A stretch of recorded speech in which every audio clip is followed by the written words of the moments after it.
Graças e paz, meus irmãos, pastor Sandro aqui.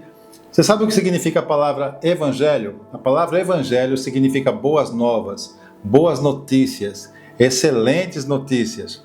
Você sabe quando foi pregada essa boa notícia, a vinda de Jesus, né, a nossa salvação? Sabia que isso foi pregado lá em Gênesis? Ué, mas não foi aqui só quando Jesus veio? Não, isso foi anunciado lá em Gênesis para nós. Esse anúncio lá em Gênesis é o que nós chamamos de primeiro evangelho. E isso recebe um nome chamado proto-evangelho. Proto é derivado do grego, essa palavra, proto-evangelho. Proto, primeiro, e evangelho, como eu já disse aqui, boas notícias, né? O homem, ele cai ali no Éden e já há uma promessa de redenção aqui. Isso chama-se proto-evangelho.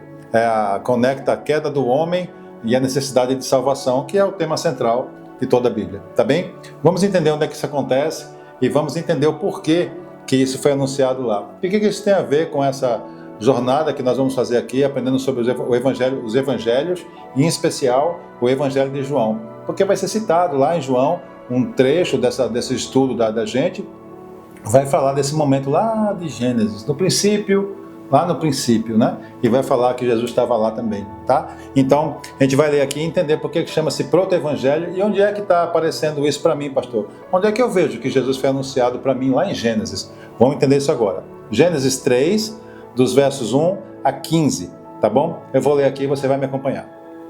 Ora, a serpente era o mais astuto de todos os animais selvagens que o Senhor Deus tinha feito. E ela perguntou à mulher: foi isso mesmo que Deus disse? Disse que não comam de nenhum fruto da árvore do jardim? Foi isso mesmo que ele disse? Colocou dúvida, né, na cabeça dela. Respondeu a mulher: podemos comer do fruto das árvores do jardim. Mas Deus disse: não comam do fruto da árvore que está no meio do jardim, nem toque nele. Do contrário, vocês morrerão. Há uma ordem de Deus aqui, né? Não foi uma sugestão de Deus, foi uma ordem. E disse a serpente à mulher: certamente não morrerão. Né? É o que falam hoje, né? Não é bem assim também não, né? Deus sabe que no dia que dele comerem, seus olhos se abrirão e vocês serão como Deus, conhecedores do bem e do mal, né? Ele tenta colocar Eva numa posição igual de Deus aqui, né? Serão como ele. Quando a mulher viu que a árvore parecia agradável ao paladar, era atraente aos olhos e além disso desejável para dela se obter discernimento, tomou do fruto, ou seja, pegou do seu fruto, comeu e deu ao seu marido, que comeu também. Os olhos dos dois se abriram e perceberam que estavam nus. Então juntaram as folhas de figueira para cobrir-se. Ouvindo o homem e sua mulher os passos do Senhor Deus que andava pelo jardim quando soprava a brisa do dia, esconderam-se da presença do Senhor Deus, entre as árvores do jardim. Mas o Senhor Deus chamou o homem perguntando: onde está você? Essa pergunta demonstra duas coisas. Nós, quando lemos esse texto, a ideia que nós temos é que Deus, primeiro, que Deus sabia onde ele estava, obviamente, né? Mas Deus vai dar uma bronca, que agora Deus vai matá-los, né? E aqui essa pergunta de Deus, onde está você, ela demonstra duas coisas. O homem estava perdido e Deus veio buscá-lo. O homem se perdeu e Deus imediatamente veio buscá-lo. Com essa atitude, o Senhor demonstra o pecado que há no homem, a pecaminosidade do homem, e ao mesmo tempo mostra sua graça, a graça divina que alcança todo homem.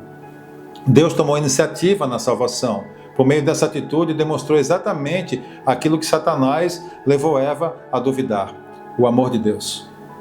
Que bonito isso, né? Como Deus vai ao encontro dele ali. E ele respondeu: ouvi seus passos, Adão, né? Eu ouvi seus passos no jardim e fiquei com medo, porque estava nu. Por isso me escondi. E Deus perguntou: quem lhe disse que você estava nu? Você comeu do fruto da árvore da qual lhe proibi comer? Disse o homem: foi a mulher que me deste por companheira que me deu do fruto da árvore, e eu comi. Ou seja, Adão, ele, como tantos, não reconhece o próprio pecado, e ele joga a responsabilidade disso para Deus ainda. Foi a mulher que me deu o fruto, né? Então o Senhor perguntou então à mulher: que foi que você fez? Respondeu a mulher: a serpente me enganou e eu comi. Mais uma que transfere a responsabilidade agora para a serpente, né? Então o Senhor Deus declarou à serpente: já que você fez isso, maldita é você entre todos os rebanhos domésticos e entre todos os animais selvagens. sobre o seu ventre você rastejará e pó comerá todos os dias da sua vida. Por isso que a linguinha da cobra fica para fora ali, né? Arrastando no chão. E aqui agora nós temos o que chamamos de proto-evangelho. O primeiro evangelho. As primeiras boas notícias. Porque aqui então agora o caos está instalado, certo? O pecado entrou na humanidade e agora tem o primeiro anúncio da salvação aqui, que se encontra no verso 15, né? Gênesis 3, verso 15. Porém, inimizade entre você e a mulher, entre a sua descendência e o descendente dela. Este lhe ferirá a cabeça e você lhe ferirá o calcanhar. O texto ele anuncia a inimizade perpétua entre Satanás e a mulher, entre a serpente e a mulher, que representa toda a humanidade. A mulher aqui representa toda a humanidade. E entre a sua descendência, a descendência a descendência aqui é a descendência de Satanás, seus representantes, os demônios, né? E o seu descendente, o descendente da mulher, o Messias, Jesus, né? Então, aqui é anunciado já a vinda de Jesus Cristo, né? O descendente da mulher esmagaria a cabeça de Satanás, uma ferida mortal que significa derrota completa. Como é que a gente mata uma cobra? Cortando a cabeça, né? Essa ferida foi infligida no Calvário, quando o Senhor Jesus triunfou, quando ele venceu sobre Satanás. Este, por sua vez, Satanás, lhe feriria o calcanhar. Como isso aconteceu, né? Essa ferida se refere ao sofrimento, inclusive físico, né? Da morte física de Jesus, mas não à derrota final. Cristo sofreu na cruz e morreu, mas ressuscitou dentre os mortos, vitorioso sobre o pecado, o inferno e Satanás. Ou seja, lá em Gênesis, né, na queda do homem, Deus já anuncia o seu plano de redenção e já faz o primeiro anúncio do Evangelho, a vinda do Senhor Jesus que viria para nos salvar e acabar com tudo isso, né? Jesus sendo anunciado, então, lá em Gênesis. O nome que nós demos a isso aí é Proto-Evangelho, tá bom? Que Deus te abençoe.